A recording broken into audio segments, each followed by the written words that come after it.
자, 원래를 이제 갑진년이라고 그렇게 합니다. 12지간에서 진은 용을 뜻합니다.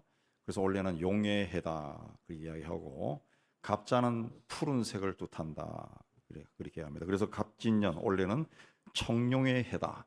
청룡은 용맹이 있고 지혜롭고 또 강함을 상징하는데 그래서 새해는 아주 긍정적으로 모든 것이 잘 되고 발전하는 그런 해다. 그렇게 해석들을 합니다.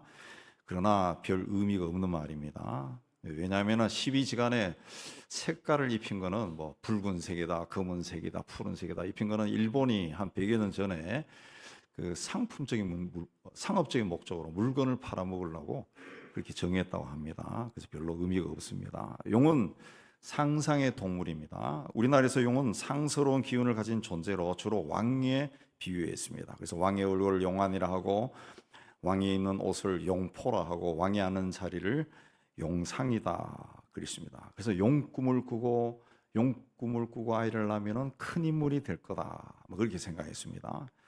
근데 가만 돌아보면은 새해가 될 때마다 소위 역학자라는 사람이 나와서 그 해의 그 띠를 가지고 이제 해석을 합니다.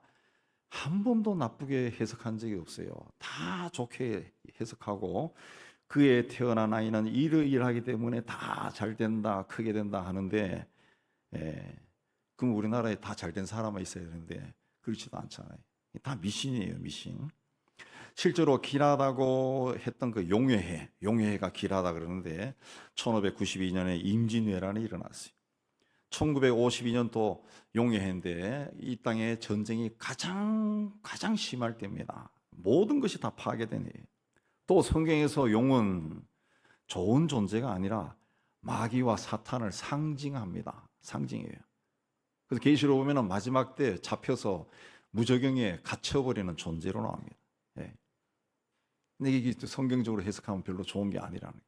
그러니까 우리는 하나님의 은혜로 살아야 이게 가장 큰 축복이라는 것을 우리가 믿어야 돼요. 그렇게 열심히 살아가는 것이 하나님이 주신 복이라는 거예요. 오늘 말씀 13, 14절에 형제들아 나는 아직 내가 잡은 줄로 여기지 아니하고 오직 한 일, 즉 뒤에 있는 것은 잊어버리고 앞에 있는 것을 잡으려고 표대를 향하여 그리스도 예수 안에서 하나님이 위에서 부르신 부름의 상을 위하여 달려가노라 그랬습니다. 달려가노라. 옛날 사람들에게 가장 인기가 있고 지금까지도 인기가 있는 스포츠가 뭐냐 했을 때 축구, 농구 아닙니다. 달리기입니다. 달리기. 그래서 올림픽 하면은 가장 마지막에 마라톤이더라. 하이라이트죠. 마라톤입니다. 예, 마라톤. 달리기가 제일 중요하더라. 제일 중요. 저도 그 다른 중계는 안 봐도 전 또 특이하게 달리기 육상 경기를 저 봅니다. 육상 선수들이 트랙을 막 달리 보면은 막 힘이 막 넘치는 것 같아요. 힘이 넘치. 예. 어떻게 저렇게 달릴 수 있을까? 힘이 막 넘칩니다. 그걸 보면 스트레스가 쫙 막 해결된 것 같아서 간혹 이제 유튜브에서도 육상하는 것을 봅니다. 육상.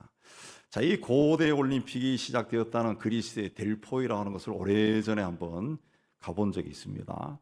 그 산 거의 꼭대기에 가까운 그 중턱쯤에 좀 작은 그 평지가 있는데 거기 운동장을 2000년 전에 만들어 놨더라. 그리고 거기서 이제 경기를 했는데 그 올림픽 발상지죠. 경기를 했는데 주 종목이 달리기입니다. 달리기. 왜 달리기가 주 종목이 되었을까? 이 고대 시대에는 사냥을 해서 먹고 삽니다. 잘 달려야 돼. 전쟁이 일어납니다. 달려야 됩니다. 공격하기 위해서도 달려야 되고 또 도망가기 위해서도 달려야 돼.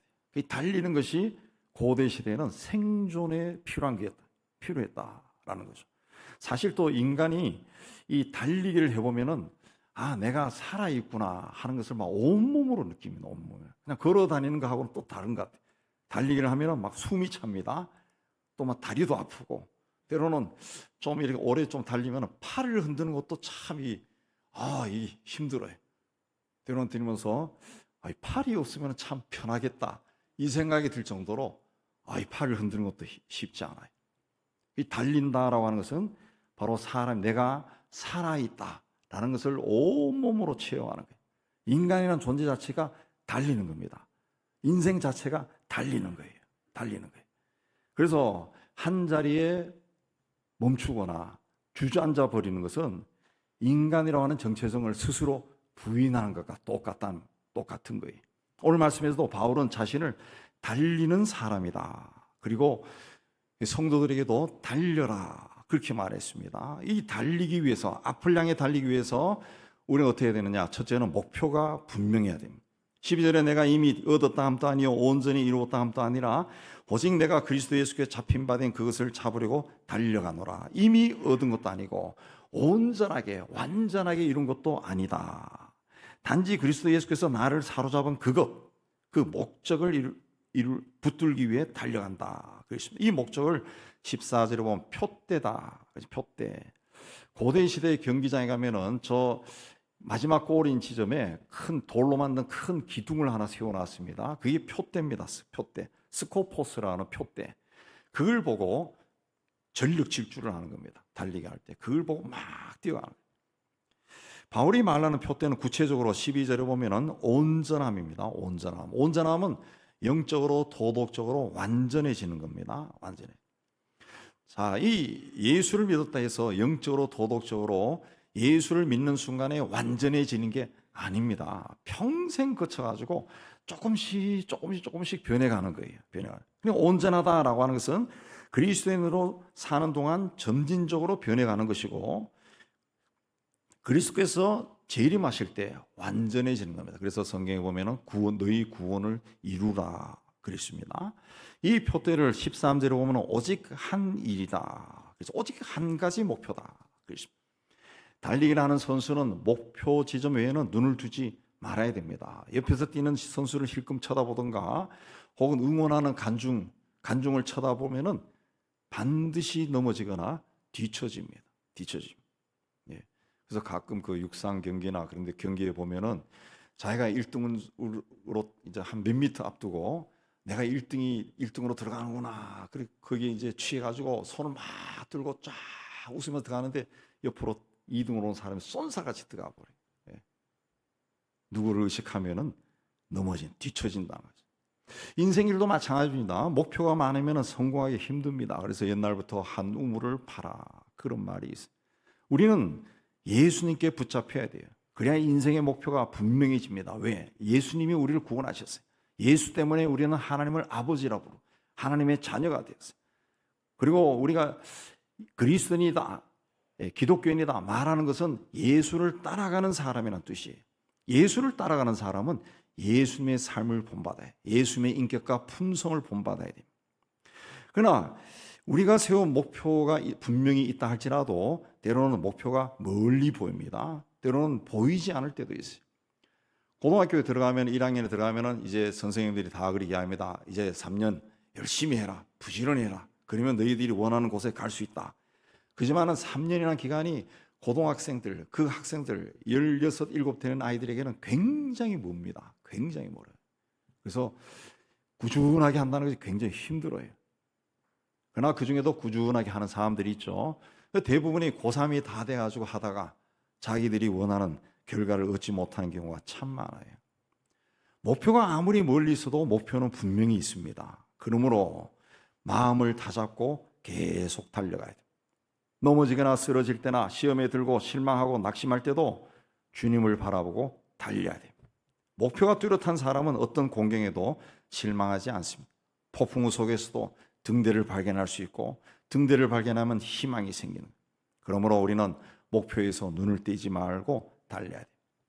자기개발 산업을 개척하고 살아있는 전설로 불리는 폴 마이라고 하는 분이 기업체에 들어가서 사원들 교육을 할 때 여러분이 원하는 목표를 세우세요. 그리고 매일매일 그 목표를 여러분에게 자꾸 확인시켜라. 나는 뭘 하겠다 계속 확인시키라 그랬습니다. 몇 년 후에 그들을 관찰한 결과 놀랍게도 목표를 세운 사람의 80%가 자기가 목표로 정한 소원을 이루더라는 거예요.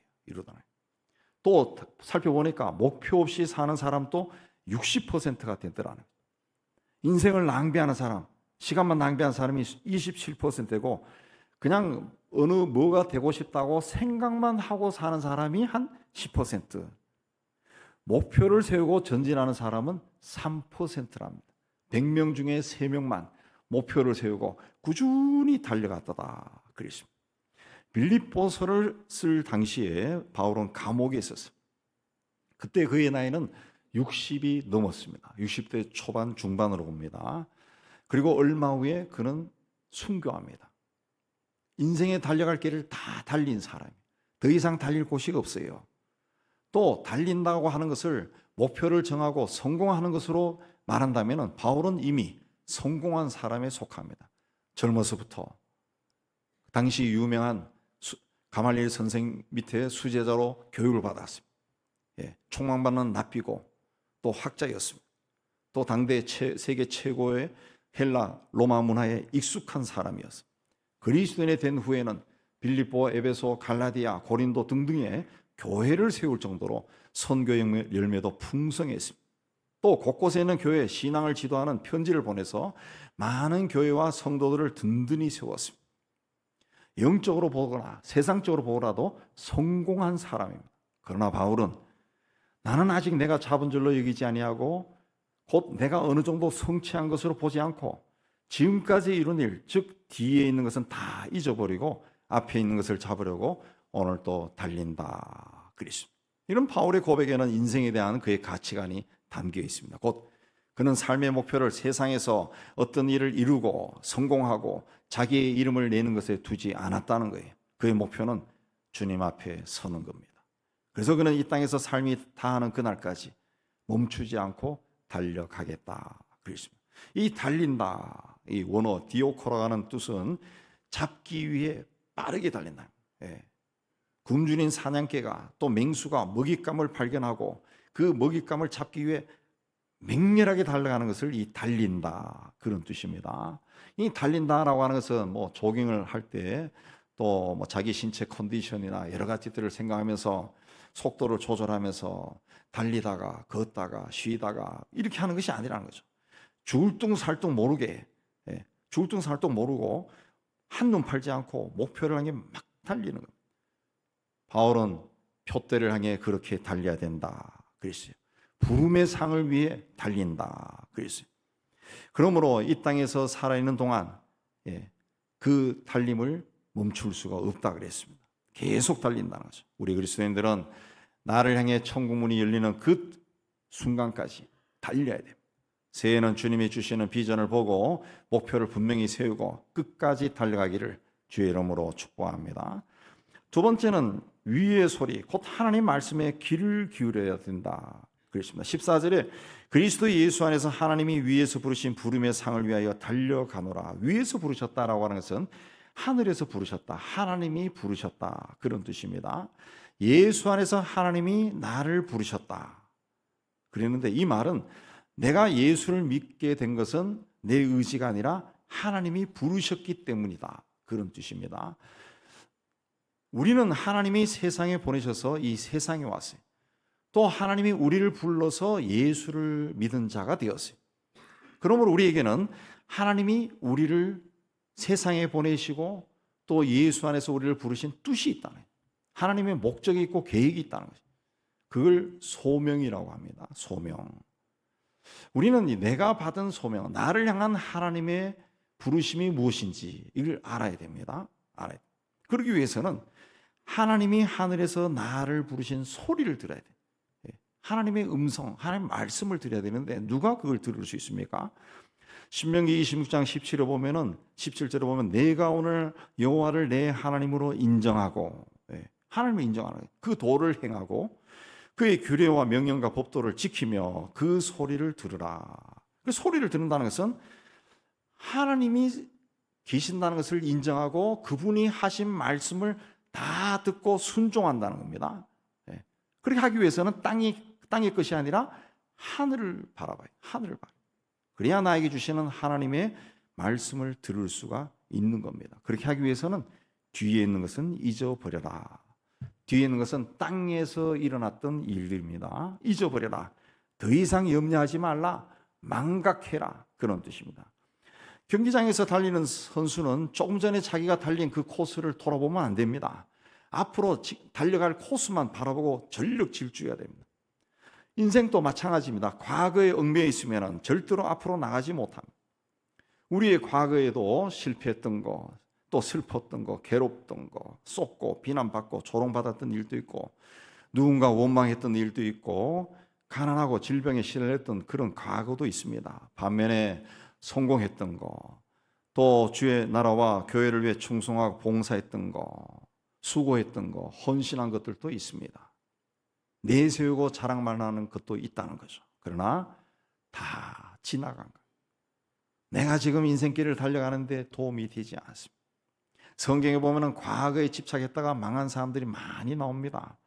출애굽했던 이스라엘 백성들은 광야 생활이 너무 고달프니까 과거의 애굽에서 비록 종살이 있지만은 잘 먹고 잘 살았던 것을 생각하면서 늘 불평을 하다가 하나님의 약속의 땅에 들어가지 못하고 광야에서 다 죽었습니다. 롯의 아내는 소돔에서 잘 먹고 잘 살고 기분 좋게 놀았던, 즐겁게 지냈던 그걸 뒤돌아보다가 소금 기둥으로 변하고 말았어요. 과거에 공부 잘했고, 과거에는 내 사업이 잘 되었고, 과거에 우리 집안 형편이 좋았고, 과거에는 내가 이런 일을 했는데, 이런 추억에 사로잡혀 있으면은 나의 지금의 삶은 지옥으로 변합니다. 앞으로 나가지 못해. 과거는 잊어버리고 지워버려야 돼요. 그래서 잊어버린다, 여기에는 마음을 깨끗하게 청소한다, 그런 뜻도 있습니다. 과거를 깨끗이 청소해 버린다는 거예요. 그리고 앞으로 달려나가라는 거죠. 바울은 과거에 자신이 수고하고 이런 것이 크고 위대한 것이라 할지라도 다 잊어버려 깨끗이 쓸어내 청소해 버리고 앞에 있는 표대를 향해 나는 달려가노라 그랬습니다. 사람이 앞을 바라보는 일을 그치고 뒤를 바라보기 시작하는 나이가 노년이라고 합니다. 노년. 과거에 매여 지내는 사람이 노인이라. 노인. 시니어 타운에 거주하는 분이 쓴 글을 읽은 적이 있는데, 이분은 좀 일찍 들어가면 70이 좀 되기 전에 들어가서 거기 있으면서 이제 글 쓰는 걸 좋아해서 글 쓰는 분을 글 쓰는 것을 제가 종종 읽는데, 그 시니어 타운에 들어오신 분들 거의 80이 넘은 분들인데, 그들 가운데는 그 나이가 되어서 과거에 내가 사회에서 어떤 지위에 있었고 무슨 일을 했다, 그걸 내세우는 사람들이 있다는 거예요. 그 만나면은 처음 본 사람인데도 뭐 이야기하다가 당신 어느 고등학교 나와서 어느 대학 나와서 아유 거기 나왔냐, 그러고 어디 근무했어, 그리고 아우 거기 있었구나, 그러고 그런다는 거죠. 예. 같이 그 늙어가는 입장에 있는 사람들을 그 자꾸 무시하고, 사람이 누가 그 만나려고 하겠어요. 밥 먹을 때도 혼자 사람들이 어울리지 않는 거예요. 혼자 저 떨어져 지내다가 그 혼자 쓸쓸히 지내는 그런 노인들이 있더라 그럽니다. 과거라고 하는 것은 우리가 인생길을 걸어갈 때 누구나 이 과거가 있습니다. 이렇게도 걸어가고 저렇게도 걸어가고 다 있는 거지. 그러니까 인생의 경험이지. 그게 현재 나의 삶을 결정하는 것이 아니라는 거죠. 아니라는 거죠.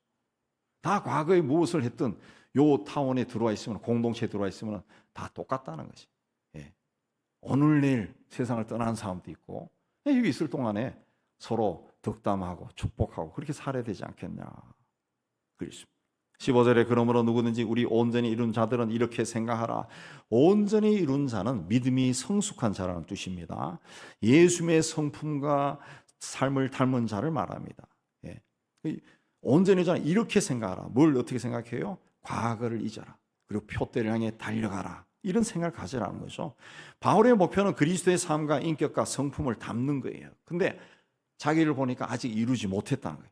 다른 사람이 봤을 때는 선교의 열매도 많고 교회도 많이 세우고 제자들도 많이 키우고 그렇게 했지만 정작 바울 자신은 그러한 것들을 자랑거리라고 생각하지 않았다. 그래서 그는 과거는 다 잊어버리고 나는 앞을 향해 달려가노라 그랬습니다. 주님의 뒤를 따라가면서 그분을 본받는 것이 중요하다고 생각했기 때문에 그렇습니다. 그래서 그는 오늘 우리가 읽지는 않았지만 8절에, 앞에 있는 8절에 보면 예수를 아는 것이 가장 고상하기 때문에 내가 가진 모든 것을 잃어버리고 배설물로 여긴다 그랬습니다. 아무런 가치 없는 것을 여긴다는 거죠. 그의 목표는 에베소 4장 13절에 보면 그리스도의 장성한 분량이 충만한 데까지 이르는 겁니다. 근데 자기를 보니까 아직 이루지 않았어요. 그래서 달려간다. 근데 오늘 우리는 어떻습니까? 여전히 세상에 매여 있는 경우가 참 많습니다. 집을 생각하고 학교를 또 생각하고 내가 하는 사업이 잘 돼야 되고 자녀들도 잘 돼야 되고 직장도 좋아야 되고 뭐 이런 것들에 막 붙잡혀서 거기에 얽매여서 지냅니다. 뭐 우리가 세상 살기 때문에 그런 것을 무시는 못하지만은 그래도 적어도 그리스도인이라면 우선순위에 우리 삶의 가장 중요한 목표에 예수님이 자리를 잡고 있어요. 예수님의 삶을 담는 것이 우리의 목표가 돼야 됩니다. 왜? 우리의 삶은 이 땅에서 영원히 사는 게 아니라는 거죠. 그리고 세상 연세가 많도록 건강하게 사는 그 어떤 어른들처럼 나도 그렇게 살 수 있는 것이 보장된 게 아니라는 거죠.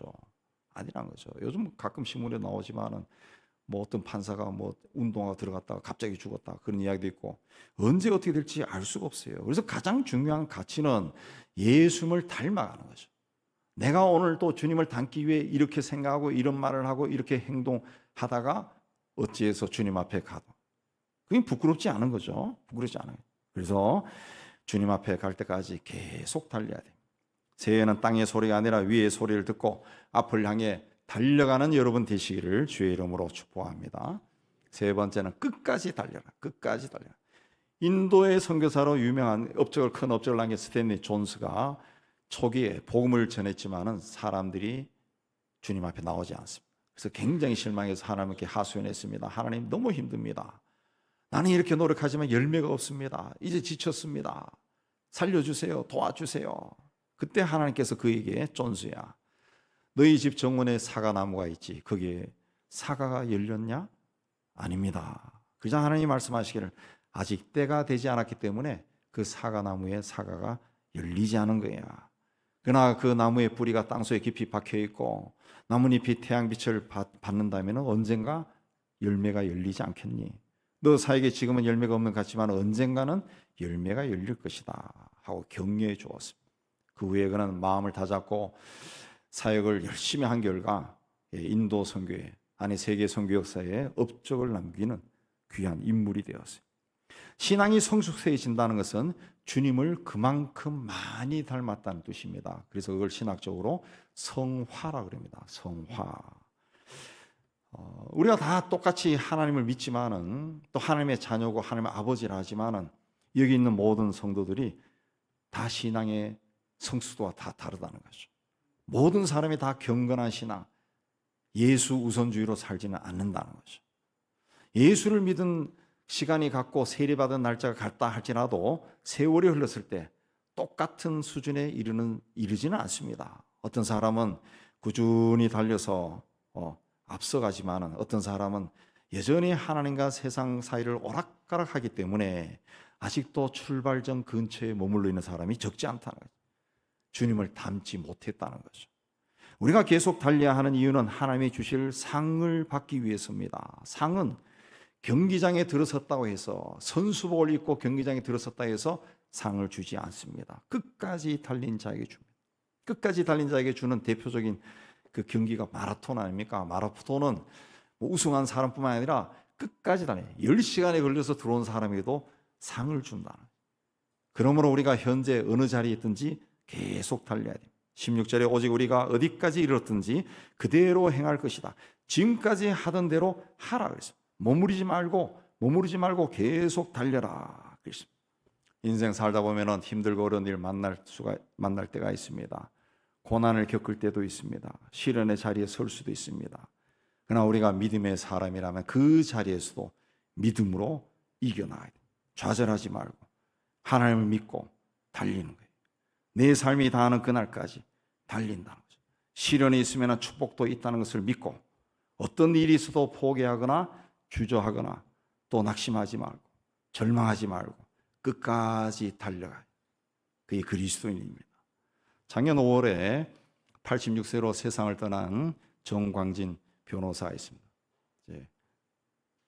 장로님인데 아주 신실한 분인데 이분은 사법고시 1회 합격해서 판사가 되어서 총망받는 분으로 이제 지내는데 그 첫째 딸이 5살 때 한쪽 눈에 이상이 생겨서 실명합니다. 그리고 12살 때 두 눈이 다 실명해버려요. 그래서 딸을 치료하기 위해서 판사직을 그만두고 돈을 벌어야 하니까 변호사가 됐어요. 근데 앞을 보지 못하는 딸이 공부를 잘해서 미국에 유학을 가서 학위를 받고 돌아와 서울 맹학교 교사가 되었습니다. 그 교사가 된 지 9개월 정도 지났을 때 슈퍼에 가서 필요한 물건도 사고 우리 언니 운동도 시키자. 그 착한 그런 마음을 가진 착한 두 동생과 함께 집 부근에 있는 삼풍백화점에 갔다가 그 백화점이 1995년 붕괴 사고 일어나서 세 딸이 한날 한시에 세상을 떠났습니다. 세 딸을 한꺼번에 잃어버린 아버지는 아마 미치지 않으면 견딜 수가 없을 겁니다. 그는 그의 수기에서 자기는 그때 자기 인생이 송두리째 날아간 것 같았다. 그랬었습니다. 믿음을 가진 사람이기 때문에 도대체 왜 나에게 이런 일이 일어났어? 하나님 왜 도대체 나에게 이렇게 하시는 겁니까? 내가 뭘 잘못했습니까? 라고 하나님께 아마 울부짖었을 겁니다. 그러나 그는 절대 절망을 절대 희망으로 바꿨습니다. 딸들의 보상금으로 받은 6억 5천만 원의 자신의 재산 7억을 보태서 딸들의 돌림자로 삼륜 장학재단을 세웠습니다. 그리고 첫째가 교사로 비록 짧게 근무했지만 서울 맹학교에 그 장학재단을 기증했습니다.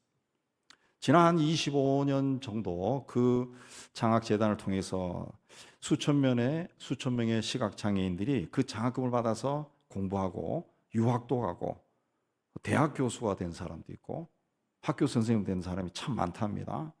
그 사고가 났을 때 유일하게 둘째 딸이 결혼한 지 한 1년 정도 지났을 때인데 그 딸에게 1살짜리 아들이 있었다. 근데 그 외손자를 데려와서 이 부부가 키웠어요. 사위는 설득해서 유학을 보내고 또 재혼까지 해서 새 출발을 하게 했습니다. 근데 그 불행하게도 저 막내딸이 딸이 4명이었는데 막내딸이 남았는데 그 막내딸도 아마 언니들의 영향 때문인지 사고가 난 지 몇 년 후에 병으로 세상을 떠났습니다. 그는 자신에게 닥친 이 가혹한 시련 앞에서 굉장히 절망했을 겁니다. 하나님이 그리고 그 절망 속에서 하나님이 나에게 주신 과제가 뭘까? 하나님은 나에게 무엇을 원할까? 그걸 내가 그러면 어떻게 이루어가면 좋을까? 굉장히 아마 고민을 많이 하고 질문을 했던 것 같아요. 이 신앙이 있는 분이니까.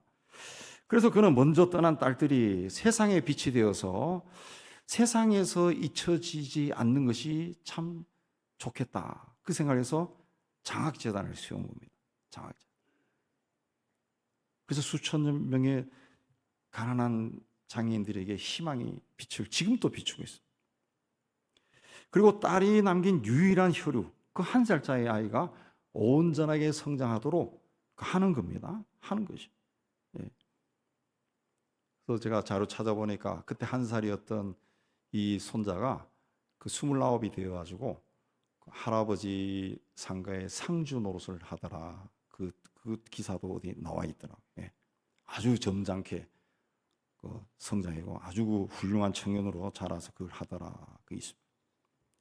평생 독실한 크리스찬으로 검약하게 산 이분은 생전에 드러내지 않고 기부를 참 많이 했다고 합니다. 참 많이. 예. 그는 부인에게 자식 한이 참 많았지만은 그래도 한평생 바르게 살 수 있었던 것은 하나님에 대한 믿음 때문이었다. 그렇게 이야기하고 내가 한 가지 잘못한 것은 이제 여자들에게 잘하는 걸 몰라가지고 그렇게 했다. 뭐 그런 말도 남겼다고. 내가 먼저 아이들을 만나러 간다. 그런 말이다. 한 사람이 감당하기 힘든 그런 아주 처절한 그 시련 속에 끝까지 믿음을 지키고 세상에 어떻게 하면 빛을 비출까? 이 절망 속에서 빛을 비출까? 그걸 생각하고 그 길을 찾고 그 일을 행하다가 하나님 앞에 간 겁니다. 믿음으로 끝까지 달려가. 중간에 절망하지 않고 신앙을 버리거나 그러지 않고 그가 갔다는 거죠. 이분처럼 우리가 신앙을 가지고 살아갈 때에도 나의 잘잘못과 상관없이 시련을 받을 때가 있어요. 그럴 때 어떤 사람은 남 탓하고 자책도 하고 비관하고 때로는 하나님을 원망하다가 무너져 버립니다. 심지어 신앙을 버리는 사람도 있어요. 그러나 어떤 사람은 고통을 극복하고 세상에 남을 무언가를 만들어냅니다. 절망을 희망으로 승화시키는 거예요. 그래서 시련이 왔을 때, 고난이 왔을 때, 내가 견디기 힘든 어떤 고통스러운 순간을 만났을 때 내가 그때 어떤 선택을 하고 어떻게 내가 가진 것을 사용하냐에 따라서 시간이 지나면은 전혀 다른 결과가 나타난다. 우리가 인생길을 달려가는 모습을 하나님이 보신다면은 아마 온갖 장애를 가지고 이 달리는 선수와 같을 겁니다. 굉장히 막 이 장애가 있으면은 달릴 때도 제대로 못 달리잖아요. 예. 남들은 총알같이 달려도 장애가 있으면 그렇게 달리지를 못해요. 하나님이 우리를 봤을 때 그런 모습일 겁니다. 그런 모습. 그래서 성경에서 가장 많이 나오는 이 단어가 뭡니까? 긍휼입니다. 긍휼. 긍휼은 하나님이 불쌍히 여기는 거예요. 불쌍히. 그래서 성경에 나오는 가장 많은 기도도 하나님 나를 불쌍히 여겨주세요. 그거예요. 불쌍히. 그러니까 하나님이 우리를 봤을 때는 불쌍한 거예요. 아우, 제가 어떻게 또 세상에 사람으로 태어나서 저렇게 고생하고 사는구나. 저렇게 슬픈 일을 당했구나. 하나님 보시면은 마음이 막 아플 거예요. 예, 마음이 막 아플 거예요. 예. 그러므로 이렇게 부족하고 마치 온 인생의 장애를 가진 자처럼 인생길을 달려가는 우리가 끝까지 달려가기 위해서 해야 할 일이 뭐냐? 주님께 사로잡혀야 된다. 주님을 바라보고 믿음으로 달려가야지 자꾸 땅의 것을 바라보고 세상 것을 바라보면 낙담하고 절망하고 무너져 버린다. 오늘 우리 시대에도 목표가 불확실하거나 목표를 정하지 못하고 왔다 갔다 하는 사람들이 적지 않습니다. 이런 시대에 주께서 말씀을 통해 인생의 최고 골인 지점은 하나님 앞이고 이 땅에서의 목표는 예수를 닮는 것이다 말씀하셨습니다. 새해는 목표를 분명히 세우고 그 표대를 향해 끝까지 달려가시기 바랍니다. 여러 가지 힘든 일고 어려운 일도 있고 시련도 있을 것이고 슬프고 괴로운 고통스러운 일도 있을 겁니다. 그때 위로부터의 소리에 민감하게 귀를 기울이시고 꾸준히 달려가시기 바랍니다. 하나님은 그러한 우리를 통해 새로운 역사를 일으킬 겁니다. 이 목표를 이루기까지 쉬지 않고 달리겠다라고 말했던 바울처럼 여러분 또 그 목표에 이를 때까지 쉬지 않고 달려서 주님께서 여러분을 통해 이루고자 하시는 그 일들이 다 이루어지는 은혜로운 삶을 살아가기를 주의 이름으로 축복합니다. 하나님 아버지, 우리가 세상에 와서 인생길을 걸어갈 때 내가 택해서 이 길을 걸어가는 것이 아니라 하나님이 주셨기 때문에 이 땅에서 이 길을 걸어가고 있다는 것을 알게 하여 주시기를 원합니다. 그렇다면 우리가 목표로 삼고 끝까지 동행해야 부르는 주님이라는 것을 다시 한번 믿음으로 고백하고 땅의 것을 바라보지 아니하고 하늘의 것을 바라보고 하늘의 소리에 귀를 기울이고 우리의 인생길을 끝까지 달려갈 수 있도록 믿음의 믿음을 더하여 주옵소서. 예수님 이름으로 기도하옵나이다.